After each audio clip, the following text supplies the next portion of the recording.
Hello and welcome to it's environmental by Aditi. और आज हम लोग फिर से करेंगे पीआईबी की डेली एनालिसिस। आज मैं कराने वाली हूँ 4 जून 2026 की सारी पीआईबी की प्रेस रिलीज़ जो कि आपके एग्ज़ाम पॉइंट ऑफ व्यू से इम्पॉर्टेंट है। सबसे पहला जो न्यूज़ है वो है वर्ल्ड योगासना चैम्पियनशिप 2026। ये न्यूज़ मैंने कल भी डिस्कस की थी कि ये अहमदाबाद में ऑर्गेनाइज़ हो रहा है। अब इसको आज जो है वो इनॉग्रेट कर दिया पीएम मोदी ने। और ये फर्स्ट एवर वर्ल्ड योगासना चैम्पियनशिप है जो कि ऑर्गेनाइज़ हो रही है अहमदाबाद में। अहमदाबाद एक यूनेस्को वर्ल्ड हेरिटेज सिटी भी है। 2017 में इसको ये टैग मिला था और इसको फाउंड किया था 1411 में सुल्तान अहमद शाह ने। वर्ल्ड योगा डे जैसे कि कल भी डिस्कस किया था 21 जून को होता है और इस बार का जो मेन प्रोग्राम होगा वो कोलकाता में होगा। ठीक है, अहमदाबाद में सिर्फ योगासना चैम्पियनशिप ऑर्गेनाइज हो रही है लेकिन जो मेन प्रोग्राम होगा वो कोलकाता में ऑर्गेनाइज होगा। इस ईयर का जो थीम है वो है yoga for healthy ageing. Silver economy की हम लोगों ने बात की थी 2 दिन पहले, तो इस बार का थीम ये है। इंटरनेशनल योगा डे का प्रपोज़ल इंडिया ने लगभग 10 सालों पहले दिया था यूएन में और 190 कंट्रीज़ ने तब इंडिया को सपोर्ट किया था। अब योगासना जो है वो जल्दी ही कॉम्पिटिटिव स्पोर्ट की कैटेगरी में आ जाएगा इस चैम्पियनशिप के बाद। पीएम ने ये भी कहा है कि ये जल्दी ओलंपिक्स और मल्टी स्पोर्ट इवेंट में भी शामिल हो सकता है। उसके बाद इस योगा जो करियर है इसमें बहुत सारी करियर अपॉर्चुनिटीज़ नई आ जाएंगी, जैसे athletes, trainers, sports scientist, researchers, ये सारे न्यू करियर अपॉर्चुनिटीज़ डेवलप हो जाएंगी। फिर मिनिस्ट्री ऑफ आयुष का जो इनिशिएटिव है योगा 365, ये हमने कल भी डिस्कस किया था। योगा 365 क्या करता है, लोगों को अवेयर करता है कि आप अपनी डेली हैबिट में योगा को अडॉप्ट करो।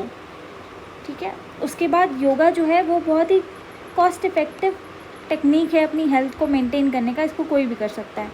तो ये सारे इंपॉर्टेंट चीज़ें इस न्यूज़ में हाईलाइट की गई थी।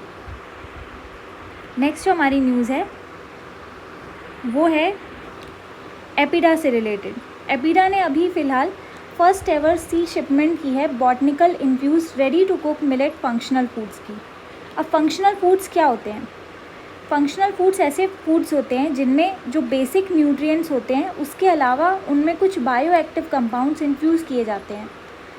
तो ऐसे ही कुछ मिलेट्स जो हैं उनकी अभी पहली सी शिपमेंट हुई है। कर्नाटका से न्यूजीलैंड भेजा गया है और जो एक्सपोर्टर है वो है इन्फिनी एग्रोटेक। अब ये जो एक्सपोर्टर है इसने एपिडा के बहुत सारे इवेंट्स में पार्टिसिपेट किया था, जैसे कि world food India 2025, Indus food 2025, gulf food 2026। यहाँ सब पार्टिसिपेट करके इसको बहुत हेल्प मिली, जिससे ये इंटरनेशनल बायर्स के साथ कनेक्ट हो सका, अपना कस्टमर बेस जो है उसको और एक्सपैंड कर सका। फिर सिग्निफिकेंस की बात करें तो मिलेट्स जो होते हैं उनके न्यूट्रिशनल बेनिफिट्स भी होते हैं, क्लाइमेट रेजिलियंस भी होता है ऐसे क्रॉप्स में।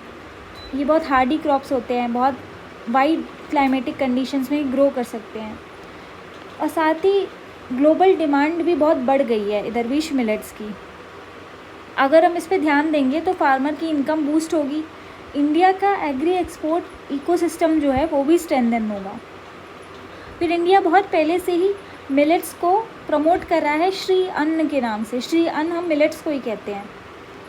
एपिडा बॉडी की बात करें तो ये मिनिस्ट्री ऑफ कॉमर्स और इंडस्ट्री के अंदर है। इसका फुल फॉर्म है the agricultural and processed food products export development authority. ये एक स्टैट्यूटरी बॉडी है जिसको agricultural processed food product export development authority act के तहत जो है वो इस्टेब्लिश किया गया था 1985 में। नेक्स्ट जो हमारी न्यूज़ है वो न्यूज़ तो उतनी इम्पॉर्टेंट नहीं है, लेकिन IIFT को समझाने के लिए मैंने इसको इंक्लूड किया है। ग्लोबल बिजनेस रिसर्च कॉन्फ्रेंस एक है, इसको इनॉग्रेट किया गया है आज न्यू दिल्ली में। इसकी थीम है managing business amidst world wide turbulence. मतलब वर्ल्ड में जितनी भी अनसर्टेनिटीज़ चल रही हैं उसके बीच में हम कैसे बिज़नेस को मैनेज करें। इसको ऑर्गेनाइज़ किया था Indian institute of foreign trade ने। अब यही इंस्टीट्यूशन हमें पढ़ना है मेनली। तो Indian institute of foreign trade जो है उसका इस्टेब्लिशमेंट 1963 में हुआ था और ये एक डीम्ड टू बी यूनिवर्सिटी है मिनिस्ट्री ऑफ कॉमर्स और इंडस्ट्री के अंदर। अब ये डीम्ड टू बी यूनिवर्सिटी का क्या मतलब होता है? ये एक ऐसी यूनिवर्सिटी होती है जिसको मिनिस्ट्री ऑफ एजुकेशन जो है वो सेक्शन 3 ऑफ यूजीसी एक्ट 1956 के अंदर एक एक्रेडिटेशन जो है वो ग्रांट करती है। ये स्टेटस मिलने के बाद ये फॉर्मली यूनिवर्सिटीज़ नहीं होती हैं ऐसे इंस्टीट्यूशंस, लेकिन ये कुछ स्पेशलाइज फील्ड होती हैं जिसमें इनके बहुत हाई स्टैंडर्ड्स होते हैं, और एक बार इनको अगर ये टैग मिल गया तो फिर ये यूनिवर्सिटी के बराबर का ही जो स्टेटस और प्रिविलेजेस हैं वो इन्जॉय कर सकती हैं। अपना खुद का कोर्स डिज़ाइन कर सकती हैं, सिलेबस डिज़ाइन कर सकती हैं, एकेडमिक प्रोसीजर्स और डिग्रीज़ भी अवॉर्ड कर सकती हैं। तो इतनी सी चीज़ें हमें याद रखनी हैं। नेक्स्ट जो हमारा इम्पॉर्टेंट न्यूज़ है वो है सिटी इंडिया कॉन्फ्रेंस 2026। ये भी मेनली हमारे मेंस के पर्सपेक्टिव से कुछ इसमें इम्पॉर्टेंट पॉइंट्स थे, इसलिए मैंने इसको इंक्लूड किया है। वैसे ये बहुत ख़ास इम्पोर्टेंस नहीं है इसकी। तो की नोट एड्रेस जो है वो कॉमर्स मिनिस्टर पीयूष गोयल ने मुंबई में लॉन्च किया है, वर्चुअली मतलब एड्रेस किया है इस की नोट को, और ये कहा है कि इंडिया जो है वो वर्ल्ड का मोस्ट ट्रस्टेड इन्वेस्टमेंट डेस्टिनेशन है और फास्टेस्ट ग्रोइंग मेजर इकोनॉमी है। उसके बाद ये सारे जो पॉइंट्स हैं ना, ये मेंस के लिए इंपॉर्टेंट है, आप अपने आंसर्स में कोट कर सकते हो। ट्रेड एग्रीमेंट्स के बारे में कुछ डेटा दिया हुआ था, जैसे लास्ट 3 to 3.5 ईयर्स में लगभग 9 FTA साइन हुए हैं।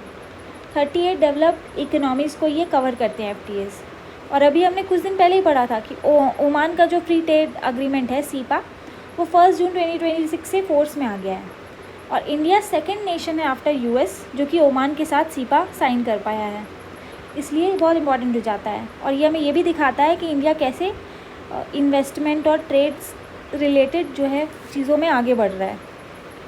नेक्स्ट जो जन विश्वास एक्ट अप्रैल 2026 में पास किया गया, इसने क्या किया कि बहुत सारे ऑफेंसेस थे, लगभग 1000 से ज़्यादा, जिसको इसने हटा दिया, ठीक है, ईज़ ऑफ डूइंग बिजनेस करने के लिए। ऐसे सभी केसेस जहाँ पे चीट करने का कोई इंटेंशन नहीं था, वैसे केसेस को माफ़ कर दिया गया है ताकि बिज़नेस को और आसान बनाया जा सके। फिर उसके बाद भव्या स्कीम है, इसके अंदर 100 इंडस्ट्रियल पार्क सेटअप किए गए हैं। 4 लेबर कोड्स जो हैं वो एक्टिवेट किए गए, जिसमें 29 लेबर कोड्स को कंसोलिडेट करके 4 कोड में ले आया गया। फिर इंडिया जो है लगभग $130 बिलियन वो इन्वेस्ट कर रहा है ports, highways, road, rural connectivity और एयरपोर्ट्स में। रिन्यूएबल एनर्जी का जो टारगेट है वो बढ़ा करके 500 गीगावाट तक कर दिया गया है। 5 सालों के अंदर इसको अचीव करने का टारगेट भी किया गया है। टाटा और ASML जो हैं वो इंडिया का first capital equipment manufacturing facility setup कर रहे हैं सेमीकंडक्टर्स के लिए। और ये हमें पता ही है कि विकसित भारत 2047 एम चल ही रहा है इंडिया का, जिसमें इंडिया एम कर रहा है $30 ट्रिलियन इकोनॉमी बनने का। तो ये सारे पॉइंट्स आप कहीं मेंस में कोट कर सकते हो। नेक्स्ट है हमारा 13th NESAC मीटिंग, जो कि शिलोंग में चल रही है। ये भी बहुत ज़्यादा इंपॉर्टेंट नहीं है, लेकिन एक जनरल अवेयरनेस होनी चाहिए, इसलिए मैंने इसको इंक्लूड किया है। NESAC का फुल फॉर्म होता है north eastern space application centre. इसको जब नॉर्थ ईस्टर्न जो स्टेट्स हैं उनके लिए इसको लाया गया था ये सेंटर, और इसके जो प्रेसिडेंट होते हैं सोसाइटी के, वो होते हैं हमारे होम मिनिस्टर। ये जो है जॉइंट इनिशिएटिव है डिपार्टमेंट ऑफ स्पेस का और नॉर्थ ईस्टर्न काउंसिल का। सोसाइटी की तरह रजिस्टर्ड है ये under Meghalaya societies registration act 1983। और इसके कुछ ऑब्जेक्टिव्स हैं, जैसे कि ये ऑपरेशनल रिमोट सेंसिंग और जोग्राफिक इंफॉर्मेशन सिस्टम जो है वो प्रोवाइड करता है नॉर्थ ईस्टर्न के एरियाज़ को कवर करने के लिए, क्योंकि वहाँ पर हम बहुत ज़्यादा पहुँच नहीं है, तो ये सेंटर हमें पहुँच बढ़ाने के लिए हेल्प करता है। Operational satellite communication application services देता है इस रीजन में, जिससे कि education, health care, disaster management support, इन सब चीज़ों को सपोर्ट मिलता है। रिसर्च भी करता है स्पेस और एटमॉस्फेरिक साइंस एरिया में। इस तरीके से ये सारी काम ये करता है। नेक्स्ट जो हमारी न्यूज़ है वो है यूनिवर्सिटी ऑफ लिवरपूल है, उसने अपना एक कैंपस सेटअप किया है बेंगलोर में। उसको इसका लेटर ऑफ अप्रूवल मिल चुका है। लेटर ऑफ इंटेंट पहले ही मिल चुका था 26 मई 2025 को, तो अब लगभग 1 साल बाद इसको लेटर ऑफ अप्रूवल भी मिल चुका है, जिसके बाद अब ये वहाँ पे अपना कैंपस सेटअप कर सकता है। जो NEP नेशनल एजुकेशनल पॉलिसी जो है हमारी 2020 की, और यूजीसी की रेगुलेशंस आई थी 2023 में, वो इस कैंपस को सपोर्ट करते हैं, क्योंकि ये दोनों जो रेगुलेशन है यूजीसी का और एनईपी, वो दोनों ही फॉरेन हायर एजुकेशनल इंस्टीट्यूशंस जो हैं उनके कैंपसेस को इंडिया में सेटअप और ऑपरेट करने को बढ़ावा देते हैं। अब ये जो कैंपस है वो यूजी और पीजी कोर्सेज ऑफर करेगा बिजनेस मैनेजमेंट में, कंप्यूटर साइंस में, गेम डिज़ाइन, फाइनेंस और बायोमेडिकल साइंसेज में, और आगे चल के और भी डिसिप्लिन्स में कोर्सेज प्रोवाइड करेगा। यूनिवर्सिटी ऑफ लिवरपूल की बात करें तो 1881 में इसका इस्टेब्लिशमेंट हुआ था और ये वर्ल्ड के लीडिंग हायर एजुकेशनल इंस्टीट्यूशंस में से एक है। अब इसका सिग्निफिकेंस क्या है? एक तो इंडिया और यूके के बाईलेटरल रिलेशंस जो हैं वो स्ट्रेंथन होंगे, और दूसरा हायर एजुकेशन का इंटरनेशनलाइजेशन होगा, जो कि नेशनल एजुकेशन पॉलिसी 2022 का एक मेजर हाईलाइट है। तो ये पॉइंट भी आप अपने मेंस के आंसर में इंक्लूड कर सकते हो। नेक्स्ट हमारी जो न्यूज़ है वो है फिशरीज सेक्टर, ब्रूड स्टॉक और एक्वाकल्चर। ये भी बहुत इंपॉर्टेंट नहीं है, लेकिन जनरल नॉलेज के लिए मैंने इंक्लूड किया हुआ है। अब डॉक्टर अभिलाष लिखी हैं, union secretary department of fisheries, उन्होंने अभी विज़िट किया विशाखापट्टनम आंध्र प्रदेश, और वो एम्पीरा और आरजीसीए ब्रूड मल्टीप्लिकेशन सेंटर और आईसीएआर के मरीन फिश ब्रूड स्टॉक और हैचरी में विज़िट करने गए थे। फोकस ये है कि ब्रूड स्टॉक एक क्वालिटी वाइज हमें अच्छा मिल सके और हाई क्वालिटी सीड प्रोडक्शन हो सके, जिससे एक्वाकल्चर सेक्टर का डेवलपमेंट हो सके। अब ये सारी जो भारी से वर्ड्स हैं उनको हम एक एक करके समझेंगे। एम्पीरा के बारे में अभी हम देखेंगे एंड में। आरजीसीए क्या है? Rajiv Gandhi centre for aquaculture. ये रिसर्च और डेवलपमेंट विंग है एम्पीरा की। अब एम्पीरा भी पहले देख ही लेते हैं। इसका फुल फॉर्म है the marine products export development authority. इसको ये भी एक स्टैट्यूटरी बॉडी है जिसको 1972 में सेटअप किया गया था। Marine products export promotion council पहले सेटअप किया गया था 1961 में, जिसको बाद में एम्पीरा में ही कन्वर्ज कर दिया गया 1972 में।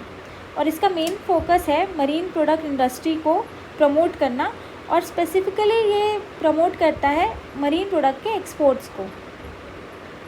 और राजीव गांधी सेंटर जो है एक्वाकल्चर का, वो इसकी रिसर्च और डेवलपमेंट विंग है। उसके बाद हमारा जो ब्रूड स्टॉक होता है, ब्रूड स्टॉक क्या होता है? ये मैच्योर एनिमल्स होते हैं जो कि रिप्रोडक्टिवली केपेबल होते हैं, और इनको एक्वाकल्चर या फिशरीज़ में यूज़ किया जाता है ताकि ये ऑफस्प्रिंग प्रोड्यूस कर सकें ब्रीडिंग के लिए, जिससे स्टॉक एनहांसमेंट होगी, और कंजर्वेशन पर्पसेस के लिए भी यूज़ किया जाता है।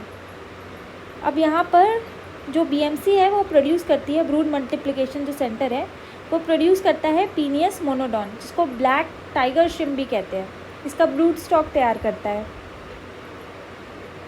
अब ये जो प्रोडक्शन होता है ये इम्पोर्टेड ब्रूड स्टॉक को के ऊपर जो है डिपेंडेंस हमारा जो है उसको रिड्यूस करता है और बायो सिक्योरिटी को इम्प्रूव करता है।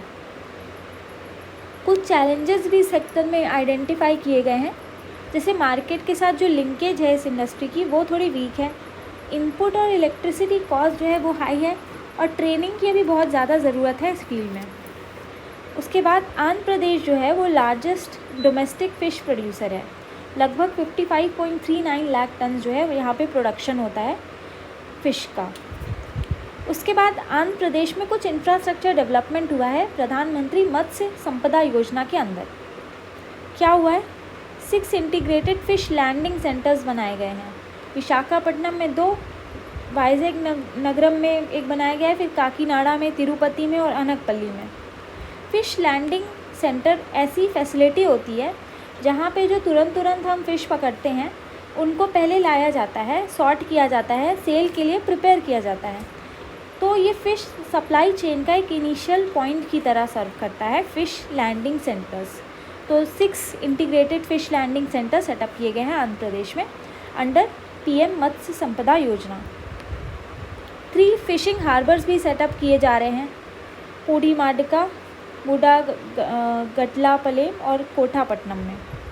एक इंटीग्रेटेड एक्वा पार्क भी सेटअप किया जा रहा है बापाटला में। Fisheries and aquaculture infrastructure development fund जो है उसके अंदर 9 प्रोजेक्ट्स को अप्रूवल मिल चुकी है। एम्पीरा के बारे में हम पहले ही पढ़ चुके हैं। नेक्स्ट हमारी न्यूज़ है India UK critical minerals global supply chain observatory. इस ऑब्जर्वेटरी को अभी अभी लॉन्च किया गया है। ये जॉइंट इनिशिएटिव है टेक्समिन का, आईआईटी धनबाद का और यूनिवर्सिटी ऑफ कैम्ब्रिज यूके का। इसको अनाउंस पिछले साल अक्टूबर में ही कर दिया गया था India UK PM level bilateral engagement के दौरान, और फॉर्मलाइज़ किया गया है अभी रिसर्च कोलैबोरेशन एग्रीमेंट मार्च 2026 में। इसका पर्पज़ ये है कि global critical mineral supply chain है उसकी मॉनिटरिंग की जा सके और एनालिसिस किया जा सके। सप्लाई रिस्क और डिसरप्शंस कौन कौन से हो सकते हैं उसको आइडेंटिफाई किया जाए और मार्केट इंटेलिजेंस जनरेट की जा सके। फिर जब हमारे पास ये सारे एविडेंस होंगे तो हम एविडेंस बेस्ड पॉलिसी मेकिंग बना सकते हैं इस इंडस्ट्री के लिए। ये हमारे यहाँ जो नेशनल क्रिटिकल मिनरल मिशन चल रहा है उससे अलाइन करता है ये हमारा ऑब्जर्वेटरी, और इंडिया यूके का टेक्नोलॉजी सिक्योरिटी इनिशिएटिव है उसके साथ भी अलाइन करता है। सिग्निफिकेंस क्या है? क्लीन एनर्जी ट्रांजिशन में ये हेल्प करेगा, हमारी एडवांस मैन्युफैक्चरिंग में हेल्प करेगा, इलेक्ट्रिक मोबिलिटी और इमर्जिंग टेक्नोलॉजीज़ में भी ये हेल्प करेगा। क्यों हेल्प करेगा? क्योंकि क्रिटिकल मिनरल्स ऐसे मिनरल्स होते हैं जो कि मैन्युफैक्चरिंग, टेक्नोलॉजिकल और इकोनॉमिक नीड्स जो होती हैं इंडस्ट्री की, नेशंस की, ग्लोबल इकोनॉमी की, इसमें बहुत क्रूशियल रोल प्ले करते हैं। इनकी जो क्रिटिकलिटी है ये दो मेन फैक्टर्स पे डिपेंड करती है। पहला क्या है? इकोनॉमिक इम्पोर्टेंस, कि कैसे वो मिनरल की टेक्नोलॉजीज़ के प्रोडक्शन के लिए इम्पॉर्टेंट है, एसेंशियल है। और दूसरा सप्लाई रिस्क, कि आगे चल के इसकी सप्लाई में कुछ डिसरप्शन हो सकता है जिससे स्कैर्सिटी हो सकती है। तो ये दोनों चीज़ें इसको इम्पॉर्टेंट या क्रिटिकल बनाती हैं। अब ये जो मिनरल्स हैं वो बहुत ज़रूरी हैं रिन्यूएबल सेक्टर के लिए, इलेक्ट्रॉनिक्स के लिए, डिफेंस के लिए, ट्रांसपोर्ट के लिए और लाइफ साइंस के लिए। इसी को देखते हुए इंडिया में national critical mineral mission launch किया गया था 2025 में, और जियोलॉजिकल सर्वे ऑफ इंडिया को ये टास्क दिया गया है कि वो लगभग 1200 एक्सप्लोरेशन प्रोजेक्ट्स चलाएं 2024-25 से लेकर के 2030 तक। नेक्स्ट जो हमारी न्यूज़ है वो है पीएम सूर्य घर मुफ्त बिजली योजना। इसको लॉन्च किया गया था 13 फरवरी 2024 में, और ये वर्ल्ड का largest domestic rooftop solar energy programme है। अब इसमें न्यू मॉडल कुछ इंट्रोड्यूस किए गए हैं, utility linked aggregation model under served house holds के लिए। अब ये मॉडल क्या कहता है? इसमें क्या करता है, जो डिस्कॉम्स होते हैं, स्टेट के इलेक्ट्रिसिटी डिस्ट्रीब्यूशन कंपनीज़ होती हैं, वो क्या करती हैं, रूफटॉप सोलर सिस्टम को लगवाती हैं हाउस होल्ड में, जो कि अफोर्ड नहीं कर सकते, उसका कॉस्ट, अपफ्रंट कॉस्ट जो है वो अफोर्ड नहीं कर सकते। इंस्टॉलेशन और ओनरशिप, मेंटेनेंस सब कुछ वो करते हैं। तो इस तरीके से जो अंडर सर्व्ड हाउस होल्ड है उनकी हेल्प हो जाती है। इसके अंडर में 30 लाख रूफटॉप सोलर इंस्टॉलेशन को प्लान किया गया है, और इसका जो की टारगेट है वो ऐसी फैमिलीज़ हैं जो 1 किलोवाट से 3 किलोवाट तक एनर्जी कंज्यूम करती हैं। कुछ स्टैटिस्टिक्स भी इम्पोर्टेंट दिए गए हैं। जून 2026 तक के स्टैटिस्टिक्स हैं कि जो बेनिफिशियरी हाउस होल्ड हैं स्कीम के अंदर वो 40 लाख क्रॉस कर चुके हैं, और दिसंबर 2026 तक टारगेट है कि 75 लाख हाउस होल्ड को हम टारगेट करेंगे। जो नेशनल पोर्टल बनाया गया है उसमें 1 करोड़ हाउस होल्ड रजिस्टर कर चुके हैं, जिसमें से कि 33 लाख के रजिस्ट्रेशन को देख लिया गया है और उनके यहाँ ये सिस्टम इंस्टॉल कर दिया गया है। लगभग 12 गीगावाट जो है वो ऑलरेडी इंस्टॉल किया जा चुका है, और 65 लाख एप्लीकेशन अभी भी पाइपलाइन में हैं। 17 लाख प्लस हाउस होल्ड ने ज़ीरो इलेक्ट्रिसिटी बिल्स अचीव कर लिया है। सोलर कैपेसिटी ग्रोथ माइलस्टोन्स की बात करें तो फर्स्ट गीगावाट जो लगाने में हमें टाइम लगा था वो 96 मंथ लगा था। नेक्स्ट 50 गीगावाट हमें 36 मंथ लगा था, और 100 गीगावाट से 150 पहुंचने में हमें सिर्फ 14 महीने लगे। अब तक जो टोटल सोलर कैपेसिटी है वो 150 गीगावाट से ऊपर पहुंच चुकी है। तो ये कुछ इम्पॉर्टेंट डेटा थे। फ्यूचर रोड मैप भी आया है कि आगे चल के हम बैटरी एनर्जी स्टोरेज सिस्टम को इंटीग्रेट कर सकते हैं और मॉडल सोलर विलेज इनिशिएटिव भी चला सकते हैं। नेक्स्ट हमारी न्यूज़ है नेशनल ई विधान एप्लीकेशन। अभी वेस्ट बंगाल लेजिस्लेटिव असेंबली है, उसने ट्राईपार्टाइट MOU साइन किया है नेशनल ई विधान एप्लीकेशन के इम्प्लीमेंटेशन के लिए। इसके साथ ही वेस्ट बंगाल 33rd लेजिस्लेचर बन जाता है जिसने कि ये एप्लीकेशन ज्वाइन किया है। ये जो एप्लीकेशन है वो लॉन्च किया गया था one nation one application for legislative governance के विजन के साथ। अगर इसकी बात करें तो ये मिशन मोड प्रोजेक्ट है मिनिस्ट्री ऑफ पार्लियामेंट्री अफेयर्स के अंदर में, और ये डिजिटल इंडिया विजन को अलाइन करता है। ये प्रमोट करता है कि गवर्नेंस जो हो पेपरलेस हो, ट्रांसपेरेंट हो और सिटीजन सेंट्रिक हो।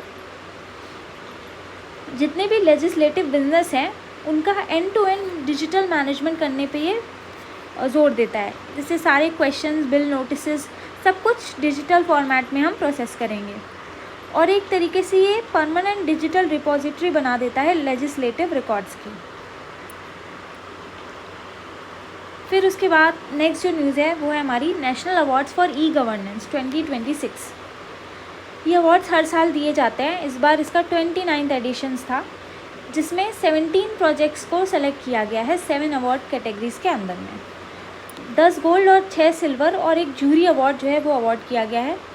प्राइज़ मनी जो गोल्ड अवार्ड की होती है वो 10 लाख होती है और सिल्वर की 5 लाख होती है। 7 कैटेगरीज जो इसके अंदर हैं वो ये हैं। पहला है government process re engineering for digital transformation. दूसरा है innovation using AI and new age technologies for citizen centric services.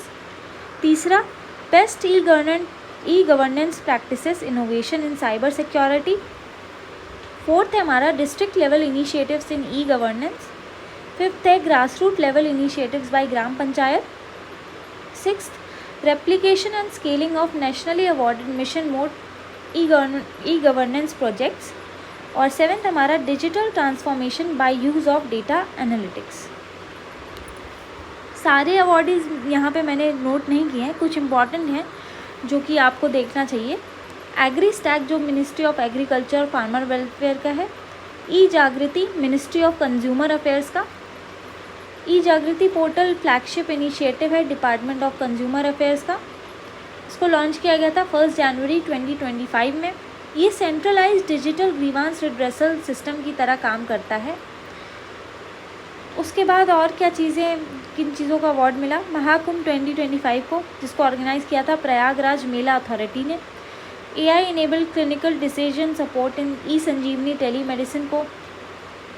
फिर त्रिनेत्र को, जो कि AI based video surveillance for Mahakaleshwar temple है।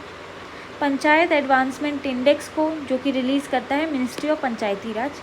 Integrated cyber security framework for digital banking ecosystem, bank of Baroda का ये initiative है। इन सबको अवार्ड्स मिले। और जो जूरी अवार्ड है वो मिला real time precise positioning service through CORS network survey of India. Next हमारी जो न्यूज़ है वो कल भी हमने देखी थी फ्लेक्स फ्यूल व्हीकल के ऊपर।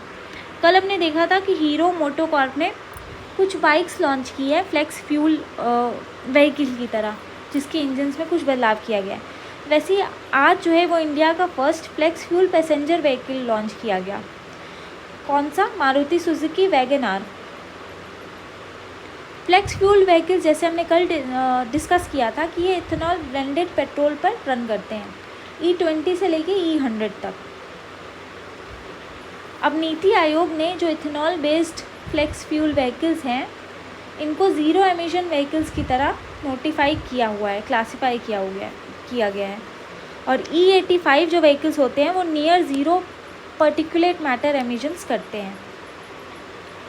इंडिया के इथेनॉल ब्लेंडिंग प्रोग्रेस की बात करें तो कल भी हमने डिस्कस किया था कि ब्लेंडिंग जो है पहले 13-14 में लेस देन 1.5% थी, जो कि 2025-26 में 20% तक हो गई। और ये टारगेट हमने जो 20% का था वो 5 साल पहले ही टारगेट के अचीव कर लिया। इथेनॉल प्रोक्योरमेंट पहले 38 करोड़ लीटर था, जो कि अब 1040 करोड़ लीटर पहुंच गया है। प्रोडक्शन कैपेसिटी 421 करोड़ लीटर थी, अब लगभग 2000 करोड़ लीटर है, जो कि 5 गुना हो गई है। अब यहाँ पे एक सिनेरियो दिया गया है कि अगर 50% न्यू 2 व्हीलर्स और 4 व्हीलर फ्लेक्स फ्यूल व्हीकल पे शिफ्ट कर जाते हैं तो एडिशनल इथेनॉल डिमांड बढ़ जाएगी 311 करोड़। और एडिशनल फार्मर इनकम भी होगी। कार्बन डाइऑक्साइड का रिडक्शन भी लगभग इतना हो जाएगा। इंडिया के एनर्जी स्ट्रैटेजी के 3 पिलर्स हैं, अवेलेबिलिटी, अफोर्डेबिलिटी और सस्टेनेबिलिटी। ये भी आप मेंस में कोट कर सकते हो। जैसा कि डिस्कस किया था कि हीरो मोटोकॉर्प ने कल जो है फ्लेक्स फ्यूल मोटरसाइकिल्स लॉन्च की थी। नेक्स्ट जो हमारी न्यूज़ है वो है catalyst that transform to perform. Green hydrogen से रिलेटेड एक रिसर्च है जिसमें सामने आया कि पहले तो हम कैटलिस्ट ये समझते हैं, जब ग्रीन हाइड्रोजन हम प्रोड्यूस कर रहे होते हैं तो वाटर की इलेक्ट्रोलाइसिस करते हैं जिससे वाटर जो है वो टूटता है। अब इसमें कैटलिस्ट हम डालते हैं जब, तो वो इस रिएक्शन को तेज़ करता है। अब अभी तक हम ये बिलीव करते थे कि कैटलिस्ट कुछ फिक्स्ड और स्टेबल टाइप के कंपाउंड होते हैं जो कि बिना चेंज किए अपना जॉब करते हैं, लेकिन अभी एक रिसर्च सामने आई है जिसमें मॉलिब्डेनम कार्बाइड जो है उसको ये देखा गया कि हाइड्रोजन इवोल्यूशन रिएक्शन के दौरान ये स्ट्रक्चरली स्टैटिक नहीं रहा, बल्कि ये डायनामिक रिकंस्ट्रक्शन करता हुआ पाया गया। तो तब ये रिसर्च जो है वो और आगे बढ़ रही है और भी कैटलिस्ट को स्टडी किया जाएगा। नेक्स्ट जनरेशन इलेक्ट्रो कैटलिस्ट बनाने में हेल्प होगी इस रिसर्च से, जिससे कि लो कॉस्ट ग्रीन हाइड्रोजन का प्रोडक्शन किया जा सकेगा। नेक्स्ट हमारी जो न्यूज़ है वो है माई भारत गिनीज़ वर्ल्ड रिकॉर्ड्स। कल भी हमने माई भारत के बारे में पढ़ा था कि ये विकसित भारत वाइब्रेंट विलेज प्रोग्राम के अंदर माई भारत वाले जो वॉलंटियर्स हैं वो बॉर्डर विलेजेस में जा रहे हैं। अब अभी क्या है, गिनीज़ वर्ल्ड रिकॉर्ड्स में इसका नाम आ गया है, किस लिए? क्योंकि ऑनलाइन क्विज़ एक ऑर्गेनाइज़ की गई थी 1 वीक की, उसमें बहुत सारे यूज़र्स ने इसमें पार्टिसिपेट किया, तो इसलिए इसको गिनीज़ वर्ल्ड रिकॉर्ड्स में शामिल किया गया है। माय भारत का फुल फॉर्म क्या है? मेरा युवा भारत। ये फ्लैगशिप यूथ इंगेजमेंट प्लेटफॉर्म है under department of youth affairs, ministry of youth affairs and sports. तो ये जो कंपटीशन हुआ था इसमें लगभग 3,90,000 पार्टिसिपेंट जो है इन्होंने पार्टिसिपेट किया था और 25 अक्टूबर से लेकर 31 अक्टूबर तक ये कंपटीशन चला था। इंडिया के यूथ की बात करें तो 65% of population below the age of 35 India के यूथ हैं। अब ये जो माय भारत प्लेटफॉर्म है ये कवर करता है volunteering, experiential learning, leadership development और कम्युनिटी ड्रिवन एक्शन। तो ये आज की न्यूज़ थी जो कि प्रीलिम्स और मेंस दोनों के ही पर्सपेक्टिव से इम्पॉर्टेंट थी और आई होप आप लोगों को इससे बहुत हेल्प मिलेगी। Thank you.